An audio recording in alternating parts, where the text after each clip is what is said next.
थाली में दी हूँ, थोड़ा समझा। फिर तुम मुड़ के दिखाओ तो अरे कल रात में उड़ाना होगा, कल शायद दोपहर उड़ाना में। हाँ तुम टेढ़ा उड़ रहे थे साथ में बोले। तो भाई इसका क्या जवाब तुम बोला? मेरे पास जवाब नहीं है।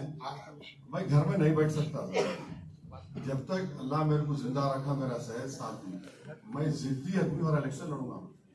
मेरा मकसद क्या है कि नहीं से खाले मारने के लिए, मेरा मकसद क्या है कि लीडरशिप बनना, सियासी हमारी मजहबी लीडरशिप है, चाहे बरेली लीडरशिप हो, देवबंदी लीडरशिप हो, तबलीगी जमात की हो, अहले हदीस हो, ये सब हमारी मजहबी लीडरशिप है, सियासी लीडरशिप नहीं है हमारे पास। तो वो लीडरशिप आप बनना, अपना आप बनना, जो भी बनना लीडरशिप बनेंगे तो हम कुछ बोल सकेंगे। तो ये आर्गुमेंट बिल्कुल गलत है। आप तेलंगाना में है कितने सीट और हम लोग टीआरएस की तायद करें, खुल के तायद करें, उसके बावजूद कांग्रेस पार्टी जीती।